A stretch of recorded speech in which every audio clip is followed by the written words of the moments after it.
Welcome to quick ஸ்டடீஸில் learners. இப்போ நம்ம 10th மேக்ஸில் அளவியல் 7வது சாப்டர் தான் நம்ம பார்க்க போகிறோம். இதில் ஃபஸ்ட் ஆஃப் ஆல் 7th சாப்டரை பொறுத்த வரைக்குமே நீங்கள் முழுக்க அந்த ஃபார்முலாஸை நீங்கள் தரவாக தெரிஞ்சு வச்சுக்கிட்டிங்கன்னா கண்டிப்பாக எந்த சம்மாக இருந்தாலும் நீங்கள் போட்டுடலாம். ஏன்னா அவங்க சுற்றளவு என்ன, பரப்பளவு என்ன, மொத்த பரப்பளவும் மொத்த சுற்றளவும் என்ன, ஒரு வட்டத்தின் சுற்றளவும் ஒரு வட்டத்தின் பரப்பளவு, ஒரு கூம்பின் சுற்றளவு, இந்த மாதிரி தான் கேட்பாங்க.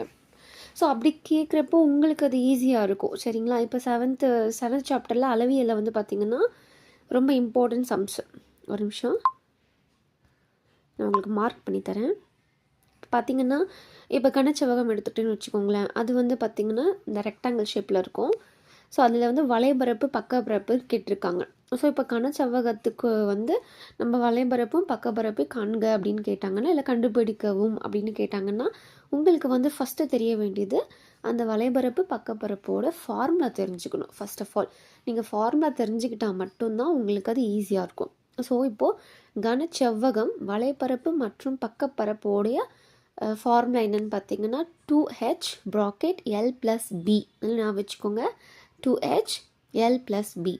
அதுக்கப்புறமா அதே மாதிரி கொஷினில் மொத்த பரப்பளவு சதுர அளவுகள் கேட்டாங்கன்னா 2 bracket LB + BH + LH.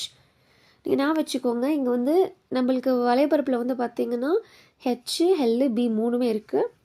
So அதே மாதிரி தான் எங்கேயும் இருக்கும். இங்கே 2 அப்படியே வந்துடும். ப்ராக்கெட்டுக்குள்ளே LBLN அப்படின்னு நான் வச்சுக்கோங்க ஃபஸ்ட்டு.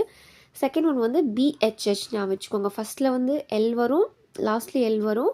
அதே மாதிரி செகண்ட் ஒன்றில் B வரும், அது ரெண்டுமே HH வரும் நான் வச்சுக்கோங்க. அது ரொம்ப ஈஸியாக இருக்கும் உங்களுக்கு.